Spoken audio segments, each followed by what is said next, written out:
Hey everyone, welcome back to my channel. This is Heidi from My Reading Life, and I'm here today to film a review of Ecology of a Cracker Childhood by Janisse Ray. So this was the book that we read for March for the Book Naturalist Book Club, which I co-host with Doris at Aldi Books.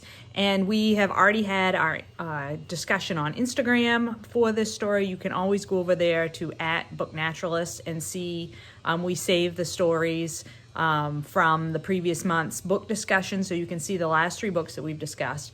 But in March, we discussed this book, which we had picked because it takes place in the rural South, which is near the area where Doris grew up in, and so it was great because March was Doris's birthday month.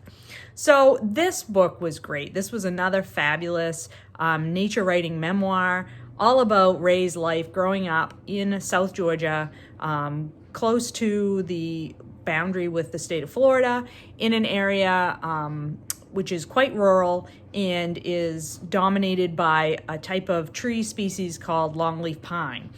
Make sure that's right here. Yes, longleaf pine forests, which are actually a particular kind of habitat that is disappearing as areas become more and more developed, and they have been cut over quite heavily because the longleaf pine was so useful to humans. So she kind of intersperses her own story of her childhood growing up in this area with the story of the longleaf pine and how the ecology of that area is disappearing and is also, is super fascinating, that particular type of forest ecology. So I loved the parts that were specifically about the longleaf pine forest, about the different animals that make their home there, about how the longleaf pine forests maintain themselves through, they have longleaf pine forests over time sort of developed this co-relationship with lightning because they needed fire to help perpetuate the species. And so there's a discussion in here about why sometimes fire is necessary to help perpetuate different types of environments. So there's 2 things really going on here. There's Janisse Ray's life story in a memoir format, and then this sort of nature piece of this particular type of habitat. So I really thought that Ray does an excellent job of melding the 2 things.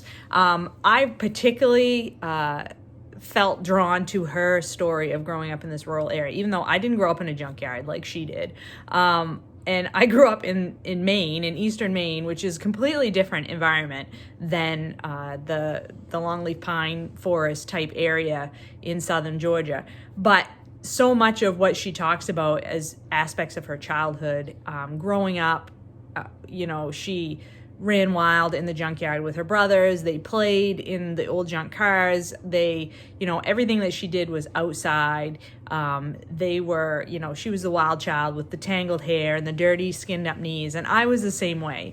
My mom would say, get outside, and you'd be outside all day long, playing in the dirt, playing in the trees, getting up to stuff that you weren't supposed to get up to. And so I related really strongly to her descriptions of that kind of childhood.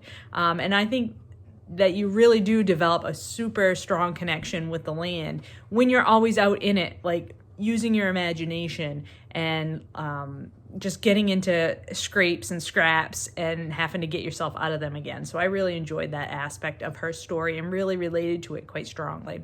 I also had marked a few things that I wanted to share out of the book because I think the writing is really well done in this as well. I think Milkweed Editions does a fabulous job of publishing these types of nature writing memoirs, and this is the 3rd one in a row that I've really, really enjoyed.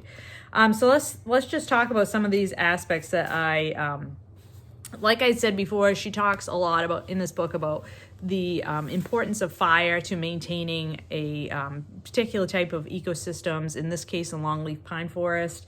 And the way that she describes in the chapter Built by Fire, the way that she sort of anthropomorphizes both lightning and the forest, I thought was really well done. I really enjoyed that descriptive writing of how these 2 natural phenomenon sort of co-evolved over time so that one depended on the weather, that the forest depended on this particular weather event of lightning storms to make sure that the young trees could grow up through the overgrowth of the rest of the forest. So that was really well done.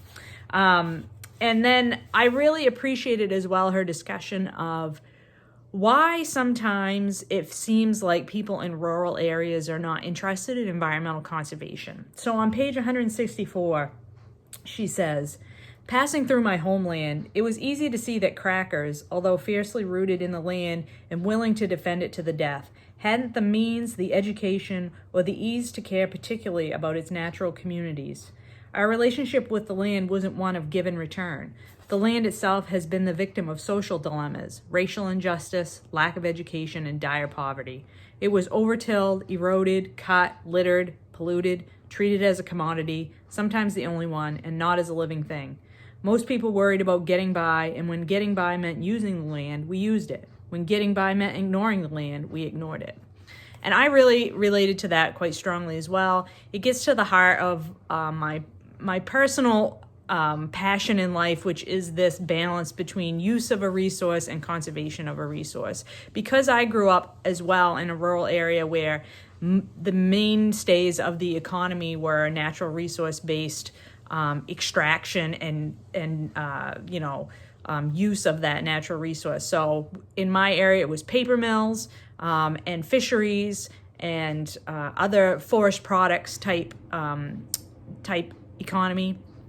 And, people in this area didn't have the luxury to always be, put environmental concerns at the forefront of what they were doing. That doesn't mean they didn't have, that they didn't care, or that the natural world around them wasn't important to them. It's just that they had other things that they had to worry about, like survival and putting food on the table and making sure their families had roofs over their heads.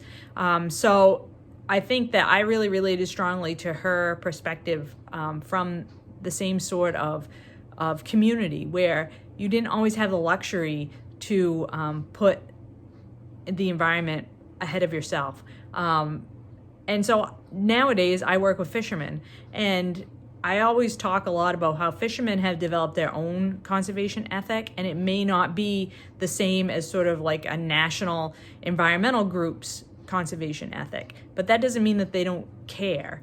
It just means that they know that they also have to use these things in order to live.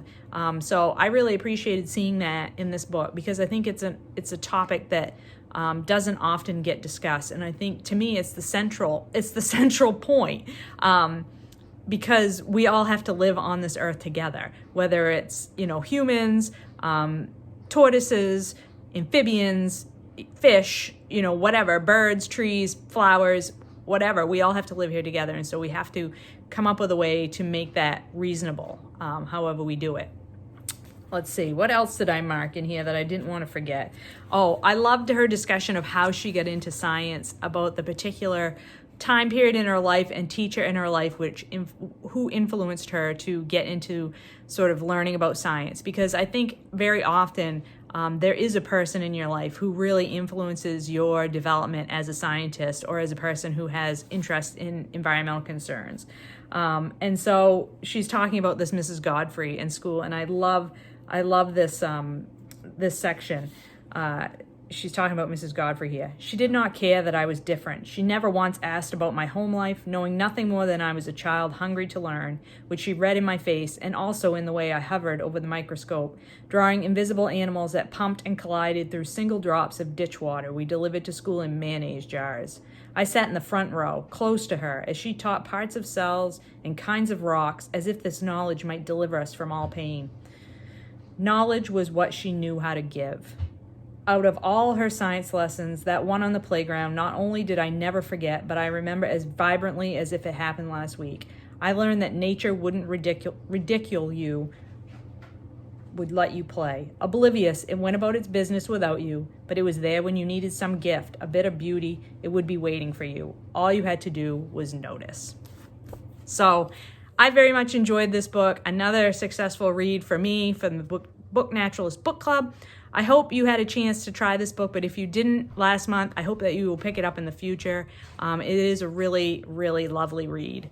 I hope you are all doing well and finding some good books to read, and I will talk to you later.